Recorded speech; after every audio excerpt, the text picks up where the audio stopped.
வணக்கம் வந்தனமென் நமஸ்கார் welcome to NT tax. இன்றைக்கி என்டி டாக்ஸில் ஒரு முக்கியமான விஷயம், முந்தின பதிவினுடைய ஒரு வகையான தொடர்ச்சி அப்படிங்கிற மாதிரி வச்சுக்கோங்களேன். இப்போது நம்மளுடைய நேயர்கள் இந்நேரத்துக்கு எல்லாரும் அந்த ஆன்ம முன்னேற்றம் அப்படிங்கிறதுல வந்து ஒரு ஈடுபாடோடு இருப்பீங்க அப்படிங்கிறதுல எனக்கு ஒரு நம்பிக்கை இருக்குது. சரிங்களா? அதற்குண்டான வழிமுறைகள் பலவேறு வழிமுறைகள் பார்த்தாருமே அது எல்லாமே ஒரு இடத்துக்கு தான் போய் சென்று சேருது அப்படிங்கிறத நமக்கு புரிஞ்சுக்கிட்டோம். அதில் ஏதாவது ஒரு வழிமுறை நம்ம வந்து இந்நேரத்துக்கு பின்பற்ற ஆரம்பிச்சிருப்போம். அப்போ ஏன் தொடர்ந்து நான் அதை கேட்டுக்கிட்டே இருக்கேன் அப்படின்னு சொன்னால், தொடர்ந்து கேட்டுக்கிட்டே இருக்கும்பொழுது நம்மளுடைய மனம் அதை நோக்கி செல்லும், மனம் ஒருநிலைப்பட்டுன்னு இருக்கும், ஊக்கம் அப்படிங்கிறது அதிகமாகும். அதனால தான் ஒரே செய்தியை பலவேறாக ஆனாலுமே திருப்ப திருப்ப கேட்டுக்கிட்டே இருக்கிறதுக்கு உண்டான காரணம். ஸோ நம்ம போடக்கூடிய வீடியோஸும் அதே மாதிரி தான். ஏன்னா ஒருத்தருங்க கேட்டாங்க, என்னங்க ஒரே விஷயத்தை திருப்ப திருப்ப சும்மா பேசிக்கிட்டே இருக்கீங்க, மனசு மனசு மனசுன்னு வேறு ஏதாவது பேசுங்க அப்படிங்கிற மாதிரி. வேறு வழி இல்லை, தொடர்ந்து பேசும்பொழுது தான் பேசக்கூடிய எனக்கும் அது உதவியாக இருக்குது, கேட்கக்கூடிய உங்களுக்கும் அது உதவியாக இருக்கும். இப்படி நம்மளுடைய வண்டி ஓடிக்கிட்டு இருக்குன்னு பாருங்களேன். இப்போ இந்த மன அமைதி, ஆன்ம முன்னேற்றம் அப்படிங்கிறதுக்கு 2 வழிகள் அப்படின்னு நம்ம பார்த்துருக்கோம். என்ன? ஒன்று ஆத்ம விசாரணையின் மூலமாக ஞான மார்க்கம், இன்னொன்று யோக மார்க்கம் மூச்சை பிடிக்கிறது அப்படிங்கிறது மூலமாக. இப்போ இந்த மனசும் மூச்சும் அப்படிங்கிறது ரெட்டைப்பாம்பு மாதிரி பார்த்துருக்கோம், ஒன்றுக்கு ஒன்று பின்னி பிணைக்கப்பட்டிருக்கு. மனமடங்குனா மூச்சடங்கும், மூச்சடங்குனா மனமடங்கும். இப்போது நிறைய பேர் வந்து ஆத்ம விசாரணை வந்து தாராளமாக பண்ணுறேன், இங்கே உலகத்துக்கு ஏன் வந்தேன், எதுக்கு வந்தேன், இந்த உணர்வு அப்படிங்கிறது எதுக்கு வந்திருக்கு, இந்த மாதிரி கேள்விகள் கேட்டு கேள்விகளுக்கு உண்டான விடை கண்டுபிடிக்கும் பொழுது அந்த விடை ஒரு கட்டத்தில் எங்கே போய் நிற்கும்? எதுவும் பயனற்றது, இது எல்லாம் மாயை அப்படிங்கிறதுல போய் நிற்கும். அந்த நிலையில் நான் அப்படியே பேசாமல் அமைதியாக இருக்கக்கூடிய அந்த ஒரு நிலையை நான் வந்து நீடிச்சு அப்படி நிற்கிறதுக்கு உண்டான பழக்கப்படுத்திக்கிட்டேன்னா அந்த ஆற்றல் அப்படிங்கிறத என்னால் உணர முடியும். இவ்வளோ தான். இப்படி தான் ஆத்ம விசாரணை அப்படிங்கிறது வேலை செய்யும். ஒரு சிலருக்கு இது ஒவ்வாது, நமக்கு அதெல்லாம் செட் ஆகுதுங்க. நான் வந்து சித்த மார்க்கத்தின் வழி மூச்சை பிடிச்சி இது பண்ணுறேன், குண்டலினி வாசி, ஸோ அந்த மாதிரியெல்லாம் நான் அந்த சைடு போயிடுறேன் அப்படின்னு சொல்லி போகக்கூடிய ஆட்கள் அப்படிங்கிறது உண்டு. ஆனால் என்ன தான் பார்த்தாலுமே இந்த மாதிரி இருக்கக்கூடிய விஷயங்களை சொல்லித்தந்த சித்த பெருமக்களே தன்னுடைய நூட்களில் ஆரம்ப நிலையில் என்ன சொல்லியிருப்பாங்க அப்படின்னு சொல்லி பார்க்கும்பொழுது இந்த ஆத்ம விசாரணை தான் அதிகமாக பேசியிருப்பாங்க. மனசு அடங்கிறத பற்றி தான் முதல்ல பேசியிருப்பாங்க. இந்த உலகம் நிலையாதது, இந்த உடல் நிலையாதது, இந்த ஆன்மான்னு சொல்லக்கூடியதான் நிலையானது. அப்போ அதை சென்று சேருவதற்கு உன்னுடைய மனசை ஒருநிலைப்படுத்து, மனசை அடக்கு, இந்த வெளியே இருக்கக்கூடிய விஷயங்கள் மீது போகாத, இந்த வைராக்கியம் கொள், இதெல்லாம் பேசியிருப்பாங்க. அப்போ இதோட சேர்ந்து அடுத்த டாப்பிக்கில் தான் மூச்சு பிடிக்கிறதுக்காக அந்த இடத்துக்கு வருவாங்க. சரிங்களா? அப்போ எப்படி பார்த்தாலும் கடைசியாக நமக்கு வந்து இந்த ஆத்ம விசாரணை அப்படிங்கிறதுல வந்து தான் நிற்கிது. ஞான மார்க்கம் இல்லாமல் நமக்கு வந்து வெறுமனே யோகத்தை பயன்படுத்தி பயனில்லை அப்படிங்கிற ஒரு இடத்துக்கு நம்ம வர்றோம். பண்ண முடியும். அப்போது அந்த யோகம் பண்ணும்பொழுது அந்த மூச்சு மனசு வந்து ஊர் சுத்தாமல் இருக்கணும். அந்த யோகம் பண்ணுற மூச்சை பிடிக்கணுன்னா அது மட்டும் கவனமாக இருக்கணும். அப்போ அது மட்டும் கவனமாக இருக்கிறதுக்கு நம்ம எப்படி பண்ணியிருக்கணும்? ஆத்ம விசாரணை செஞ்சால் தான் முடியும். ஊர் வந்து மண்டை வந்து பரபரன்னு சுத்த விடக்கூடாது. சரிங்களா? இப்படி தான் வண்டி ஓடிக்கிட்டு இருக்குது இப்போ வரைக்கும். சரி, இப்போ இதை போன தடவை சொல்லும் பொழுது மன்னிப்பதன் மூலமாக நம்மளுடைய ஆன்ம முன்னேற்றம் அப்படிங்கிறது வேகமாக நடக்கும்னு சொல்லும்பொழுது ஒரு சிலர் என்ன சொல்லியிருந்தாங்க, மன்னிக்கிறவங்க மன்னிச்சிக்கிட்டே இருக்கோம், மன்னிப்பை வாங்குறவங்க வாங்கிட்டே தான் இருக்கிறாங்க. இந்த மன்னிப்பு வாங்குறவங்க அவங்க காரியத்தில் அவங்க ஒன்றும் மாறின மாதிரி இல்லை, துன்பத்தை ஏற்படுத்திக்கிறதும் குட்டை குழப்பி வேலை பண்ணுறதும் பண்ணிக்கிட்டே தான் இருக்காங்க. மன்னிக்கிற நாம மன்னிச்சிக்கிட்டே இருக்கோம், துன்பத்தை அனுபவிச்சுக்கிட்டே இருக்க மாதிரி இருக்குது. என்ன பொழப்புது? சரி பரவாயில்ல, ஏதோ அப்படியே வண்டி இவ்வளோ நாள் ஓடிடுச்சு, நீ ஓடுட்டும் அப்படின்னு சொல்லி நம்ம வண்டி ஓடுது அப்படிங்கிற மாதிரி சொல்லியிருந்தீங்க. பாருங்கள், ஒரு வழிப்பாதையில் ஒரு பாம்பு ஒன்று இருந்து தான். சரிங்களா? அந்த ஊர் மக்கள் நாகப்பாம்பு, நல்லா பெரிய கருநாகம், அந்த வழியில் வந்து மக்கள் வந்து போகவே மாட்டாங்களா. ஏன்னா அந்த பாம்பு வந்து சீறிட்டும் கடிக்கிறதுக்கும் வந்துடுமோ, ஒருத்தவங்க கட்டி வாங்கினதும் உண்டு. அந்த வழிப்பாதையில் யாருமே போக மாட்டாங்க. இதுக்குன்னு தனியாக ஒரு வழிப்பாதையை போட்டு போவாங்க. அந்த அந்த நல்ல கருநாகமும் ஜாலியாக அப்படி அந்த இடத்துல இருந்திருக்கு. ஒரு நாள் அந்த இடத்துக்கு ஒரு முனிவர் வர்றாரு. அப்போ அந்த முனிவர் வந்து அந்த பாதையில் போகும்போது மக்கள் என்ன சொல்கிறாங்கன்னா, சுவாமி அந்த இடத்துக்கு போகாதீங்க, இந்த மாதிரி நாகம் இருக்குன்னு. சரி சரி பரவாயில்ல பார்த்துக்கலாம்ப்பா அப்படின்னு சொல்லிட்டு, சரி இன்றைக்கி சாமிக்கு இதுதான் ஆயிசு போல் அப்படின்னு அவங்களும் விட்டுறாங்க. இவரும் போகிறாரு, பாம்பும் சீருது. இவங்களுக்கு சித்துக்கள் நிறையா இருக்கும்ல. அப்போ அந்த பாம்பை வந்து ஒரு மாதிரி தன்னுடைய ஒரு நிலைக்கு கொண்டு வந்து நிறுத்திட்டு அந்த பாம்பு கூட இப்படி பேசுகிறாரு. பேசும்பொழுது என்ன சொல்கிறாரு, இந்த மாதிரி பண்ணாத, இது தவறு, மக்கள் பயப்படுறாங்க பாரு, உன்னால் அவர்கள் எவ்வளோ ஒரு துன்பத்திற்கு ஆளாகிறாங்க, நீ இப்படி பண்ணாத அப்படின்னு சொல்லி உபதேசம் பண்ணுறாரு. பாம்பு ஒத்துக்குது. அப்போ அந்த முனிவர் வந்து போயிடுறாரு. மக்கள் வந்து கொஞ்சம் கொஞ்சமாக அந்த இடத்துக்கு வர ஆரம்பிக்கிறாங்க. மக்கள் பழகிக்கிறாங்க. சில காலம் கழியுது. அதே முனிவர் திருப்பி அதே இடத்துக்கு வர்றாரு. அந்த பாம்பு இப்படி இருந்து மக்கள் வந்து அந்த இடத்த பயணிக்கிறாங்க அப்படிங்கிறது தெரிஞ்சுது. அடடா பரவாயில்லையே, பாம்பு திருந்திருச்சு போல இருக்கே, நம்ம சொன்னது கேட்டு அப்படின்னு அந்த இடத்துக்கு பாம்பை பார்க்க போகிறாரு. பாம்பு குத்து இருமா கிடக்குது. இது என்னடா இது ஏன் இப்படி உனக்கு ஒரு சூழல் வந்து? சுவாமி நீங்கள் தானே சொன்னீங்க யாரையும் வந்து கடிக்கக்கூடாது, வந்து அவங்கள பயமுறுத்தக்கூடாதுன்னு நானும் பேசாமல் தான் இருந்தேன். அத்தனை பேரும் என்னை போட்டு நான் கட்டையில் அடிக்கிறதும் கல்லை தூக்கி வீசுறதுமாக்கி என்னுடைய நிலை எப்படி ஆக்கி விட்டாங்க சாமின்னு. ஆட பாம்பே, நான் உன்னை அவங்கள தொந்தரவு பண்ணாதேன்னு தான் சொன்னேன். தொந்தரவு பண்ண வரவனை சீறி பயமுறுத்த வேண்டான்னு நான் சொல்லவே இல்லையே. இது ஒரு காமன் சென்ஸ் இல்லையா? ஏங்க இந்த காமன் சென்ஸுக்கு தமிழில் என்னங்க சொல்கிறது? கீழே ஏதாவது இருந்தால் கமெண்ட் போட்டு விடுங்க. நானும் ரொம்ப நாளாக தேடிட்டு இருக்கேன். சரி, அப்போது அந்த சமயோஜித புத்தி அப்படி வச்சுக்குமா, அந்த மாதிரி நீ நடந்திருக்கணும்ல அப்படின்னு சொல்லி அந்த பாம்புக்கு உண்டான ஒரு மருத்துவமெல்லாம் செஞ்சு அந்த பாம்பை வந்து ஒரு நல்ல ஒரு நிலை இது பண்ணி கொடுத்துட்டு மக்களுக்கும் இந்த மாதிரி பண்ணாதீங்கன்னு உபதேசம் பண்ணிவிட்டு அவர் வந்து அந்த பாம்பு வந்து புத்தி தெளிஞ்சிருச்சு. ஓஹோ, அவங்கள வந்து காயப்படுத்தணும், பயமுறுத்த வேணும்னு அவசியம் கிடையாது. ஆனால் எனக்கு பாதிப்பு வரும்பொழுது அப்போவும் நான் அவங்கள இது பண்ணணும்னு அவசியம் கிடையாது. என்னை தற்காத்துக்கிறதுக்குன்னு ஒரு காரியம் பண்ணும்ல. அப்போ அந்த சீருவது அப்படின்ட்டு பக்கத்தில் வந்து என்ன போட்டுருவேன்டா, 15 நிமிஷம் தான் கிளம்பிடுவேன் நீ அப்படிங்கிறது அந்த மாதிரி காட்டிடணும் இல்லையா? சமயத்தில் ஒரு சில நேரத்தில் போட்டு தான் என்ன ஒரு சிலவன் திருந்த மாட்டான்.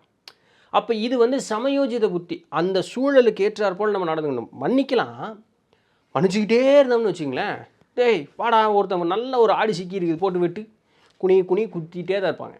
சரிங்களா? குனிய கொட்டுறதுன்னு சொல்லுவாங்கள்ல, இப்படியே இருந்தோம்னு வச்சுங்களேன், நறுக்குன்னு விழுந்துக்கிட்டே தான் இருக்கும். அப்பப்போ அப்படி தலையை தூக்கி பார்த்தோம், டேய் இவன் என்னடா திடீர்னு தலையை தூக்கிட்டான், அந்த ஒரு ஜர்க்கு ஆவான் தெரியுங்களா? அவன் நம்ம அப்படியே பேசாமல் இருந்துக்கலாம். இப்போ என்னென்னா வீட்டுக்குள்ளே இருக்கக்கூடிய சூழலில் சரி பரவாயில்ல அப்படின்னு போவோம். இப்போ இந்த சரி பரவாயில்லன்னு சொல்லக்கூடியது நம்மளுடைய மனசில் ஒரு மாதிரி ஒரு வெறுப்புணர்வை உண்டு பண்ணிடக்கூடாது. இப்போ பேட்டரியே அதுதான், மனசில் வெறுப்புணர்வு. ஏன் மன்னிக்கணும்? மன்னிக்கும் பொழுது மனசு வந்து சாந்தம் அடையணும். அன்பு கூடுவதனால் மன்னிப்பு அப்படிங்கிறது தானாக வரணும், பொங்கணும். அப்படி வெறும் பொங்காமல் சும்மா ஒப்புக்கு அப்படி மன்னிச்சிக்கிட்டு இருக்கிறதுனால பயனில்லை. இதில் தெளிவாக இருக்கீங்கல்ல? ஸோ அந்த ஆத்ம விசாரணை செய்கிறதுனாலையும் பக்தி அப்படிங்கிறத வளர்த்தி கொள்வதனாலையும் நம்ம வந்து இறை அப்படிங்கிறது மேலே ஒருநிலைப்பட்டு இருக்கிறதுனாலையும் நம்மளுடைய அந்த சக்தி உடலுக்குள்ள அந்த மாற்றம் ஏற்படும் பொழுது இந்த இந்த அநாகதத்திற்கு மீறி இருக்கக்கூடிய சக்கரங்கள் வேலை செய்யும்போது அந்த அன்புங்கிறது இயற்கையாகவே கூடும். அதை கெடுக்கக்கூடிய சூழல்கள் ஏற்பட்டாலுமே கொஞ்ச நாள் அந்த சூழல் எப்படி இருந்தாலும் நம்ம நல்ல ஒரு நிலையில் இருக்கணுங்கிற அந்த ஒரு பயிற்சியில் இருக்கும் பொழுது அந்த அன்பு கூடுவது மூலமாக அதற்கு மீறி அந்த கோபம், தாபம், வெறுப்பு அந்த மாதிரி உணர்வுகள் நம்மக்கிட்ட வராது. சரிங்களா? இப்போ இது இயற்கையாக நடக்கணும். நீங்களும் உங்களை வலுக்கட்டாயப்படுத்திக்கூடாது. இயற்கையாக நடக்கிறதுக்கு பயிற்சி மட்டும் செஞ்சுட்டே இருங்க, அது இயற்கையாக நடக்கும். சரிங்களா? உங்கள்கிட்ட இருக்கக்கூடிய மாறுதல் நீங்களே உணர்வீங்க. அப்படி தான் போகணும். இப்போ இப்படி போயிட்டுருக்கீங்க, உங்களை தொடர்ந்து ஒருத்தன் உங்களை தொந்தரவு பண்ணிகிட்டே இருக்கான். இப்போ என்ன பண்ணுறது? அவனை மன்னிச்சிக்கிட்டே இருக்கலாமா? சாமியே அதை பண்ணாதுங்க இல்லையா? சாமியே அதை பண்ணாது. அப்படி சாமி தொடர்ந்து மன்னிச்சிக்கிட்டே இருக்குது அப்படின்னு சொன்னால் அவதாரங்கள் இங்கே நடந்திருக்கணும்னு அவசியமே கிடையாது. இன்றைக்கி வரைக்கும் அசுரர்கள் இருக்கிறவங்க இருந்துக்கிட்டே தான் இருந்திருப்பாங்க. மக்கள் வந்து தவறு செய்கிறவங்க செஞ்சுக்கிட்டே தான் இருந்துக்கிட்டே இருப்பான். கர்ம வினை அப்படின்னு சொல்லி ஒன்று இருக்கணும்னு சொல்லக்கூடிய அவசியம் கிடையாது. எல்லாத்தையும் மன்னிச்சிருக்கலாமே. ஒரே பிறவையில் வர்றோம், எல்லாம் பூரா போட்டு எல்லா அட்டூழியும் அழிச்சாட்டி இந்த உலகத்தில் இருக்க எல்லா காரியமும் பண்ணுறோம். சரிடா பரவாயில்ல சாமி, கடைசி நேரத்தில் சாமி இல்லை பண்ணிட்டேன், தெரியாமல் பண்ணிட்டேன், மன்னிச்சிரு, இதுக்கு மேலே எனக்கு பிறவி வேண்டாம், முக்தி பேர் கொடுத்துருப்பா அப்படின்னா, அப்படியா சரி மன்னிச்சிட்டு வாப்பா என் கூட சேர்த்துக்கணும் சாமி சொல்லியிருக்கலாம்ல. இல்லை இங்கே பேர் சாமி இதெல்லாம் எனக்கு இன்னும் பத்தில், இந்த உலகத்துக்கு மறுக்க வரத்தான் போகிறேன், ஆனால் நான் பண்ணுற தப்பை பண்ணிகிட்டே தான் இருக்க போகிறேன், அது தப்புன்னு கூட இல்லை, எனக்கு அது சரியாக இருக்குது, இல்லை நீ கேள்வி கேட்கக்கூடாது. சரியா கேள்வி கேட்கல, மன்னிச்சிட்றேன், என்ன வேணாலும் பண்ணிட்டு வான்னு உனக்கு கடைசியில் எப்படி இருந்தால் சாமியை சொல்லலாம்ல. அது மன்னிக்கும். அது எப்போ மன்னிக்கும்? அது எப்போ மன்னிக்கிறது நமக்கு தெரியும், நாம் அது இருந்தும்போது தான் தெரியும். அப்போது அதோடு சேர்ந்து போகும்பொழுது தான் அதனுடைய செயல் அவங்க மன்னிப்பு அப்படிங்கிறது செயலுங்கிறது தெரியும். அது வரைக்கும் என்ன பண்ணும்? அது எட்ட நின்று வேடிக்கை பார்த்துக்கிட்டே தான் இருக்கும், ஒன்றும் செய்யாது, தண்டனையும் கொடுக்காது, அது மன்னிக்கவும் செய்யாது, எட்ட நின்று வேடிக்கை பார்த்துக்கிட்டே இருக்கும். நாம் செய்கிறதுக்கு நாமளே வினை அனுபவிச்சுக்கிட்டு இருப்போம். நம்ம என்னமோ சொல்லலாம் சாமி தான் எல்லாத்தையும் பண்ணிகிட்டு இருக்குன்னு, அது எட்ட நின்று வேடிக்கை பார்த்துக்கிட்டே இருக்கும், ஒன்றும் பண்ணாது. அப்போ அந்த மன்னிப்புக்கு நம்ம போகும்பொழுது அந்த செய்த செயலுக்குண்டான அனுபவங்கள் நம்ம கூட கூடி நிற்கும் பார்த்தீங்களா? அப்போ என்ன ஆகும்னா, அந்த செஞ்ச செயல் தப்பு பண்ணிட்டோம், அப்போ அந்த தப்புக்கு உண்டான தண்டனை நான் அனுபவிக்கிறேன் அப்படின்னு இது பண்ணும்போது இந்த உலகத்தில் இருக்கவங்க எல்லோரும் நம்மளை வித்தியாசமாக பார்ப்போம். கத்தி தூக்கிட்டே இருக்கும்போது நம்ம மேலே பயமாக இருக்கும். கத்தி கீழே ஓட்டான்னு வச்சிங்களேன், பொண்டு குடிச்செல்லாம் நம்மளை போட்டு மிரட்டும். அப்போ என்ன பண்ணலாம்? அமைதியாக இருக்கலாம்.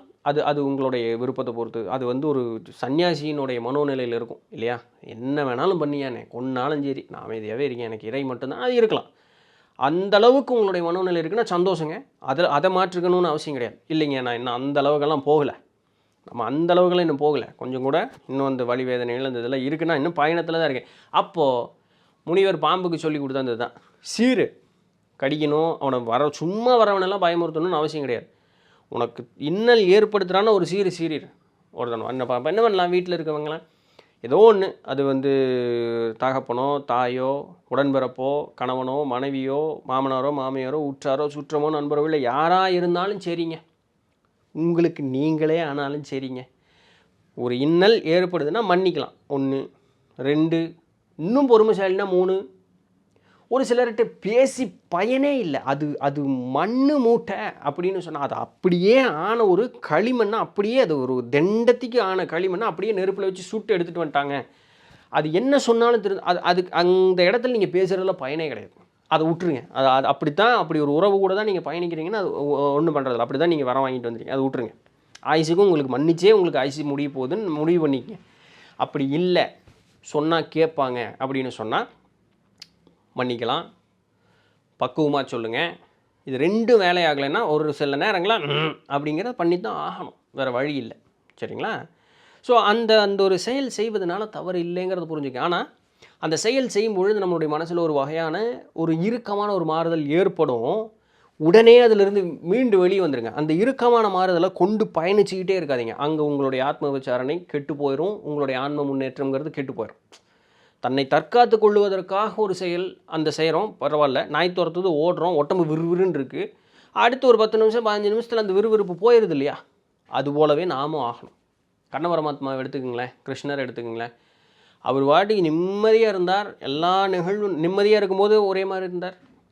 அந்த சூழ்ச்சி நடந்து போருக்குண்டான எல்லா விஷயங்களும் நடக்கும்போதும் அவர் ஒரே மாதிரி இருந்தார். போர்க்காலத்துலேயும் ஒரே மாதிரி இருந்தார். நாமும் அந்த மாதிரி ஆக முடியும். அதற்கு தான் பயிற்சி செய்கிறோம், முயற்சி செய்கிறோம், செய்யலாம். அப்பப்போ அப்படி இருந்த கண்ண பரமாத்மாவை, எல்லா இடத்துலையும் ஒரே மாதிரி இருந்த கண்ண பரமாத்மாவையும் ஒவ்வொரு நேரத்தில் சீண்டி பார்த்து கோவப்பட வச்சுருக்கிறாங்க. ஸோ இப்பேற்பட்ட பொறுமைசாலியே அந்த இடத்துல கோவப்பட்டார்னா நம்மளுடைய ஸ்கேல் ரொம்ப குறவு. சரிங்களா? SCALE தான் ஸ்கேலு. அந்த எஸ்ஸுக்கு இப்போ நம்ம புள்ளி தான் வச்சுருக்கோம். இன்னும் ஸ்கேலுன்னெல்லாம் நிறைய எழுத வேண்டியிருக்கு. சரிங்களா? சில நாள் போயிடலாம், எழுதிடலாம், ஸ்கேல்னு எழுதிடலாம், ஒன்றும் பிரச்சனை இல்லை. ஆனால் அது புரிஞ்சு நடந்துக்குங்க அப்படிங்கிறதுக்காக சொல்கிறேன். அப்போ எந்த இடத்துல நம்ம எப்படி இருக்கணுங்கிறத புரிஞ்சுக்கணும். சும்மா அப்படியே நான் மன்னிப்பு கொடுக்குறேன், டிப்போவாக வச்சுருக்கேன், வா போட்டு 4 சாத்து மன்னிப்பு வாங்கிட்டு போ, அப்படி இருக்கக்கூடாது. அதுக்கு பேர் முட்டாள்தனம். அது ஆன்ம முன்னேற்றம், அதுக்கு பேர் முட்டாள்தனம். சரிங்களா? சரி, இதான் இன்றைக்கி உண்டான பதிவு. நான் சொல்ல வந்தேன், அதை சொல்லிட்டேன்னு நான் நம்புகிறேன். உங்களுக்கு புரிஞ்சிருக்கும், பிடிச்சிருக்கும், ஒரு அறிவுபூர்வமாக இருந்திருக்கும், தேவைப்பட்டதாக இருந்திருக்கும் அப்படின்னு நம்புகிறேன். ஏதாவது கேள்விகள் இருந்தால் கேளுங்க. நாளைக்கு நம்ம வேறு ஏதாவது ஒரு சுவாரஸ்யமான செய்தியில் சந்திப்போம். அதுவரையும் தொடர்ந்து இணைந்திருங்கள். நான் அவங்க இடத்துல நன்றி.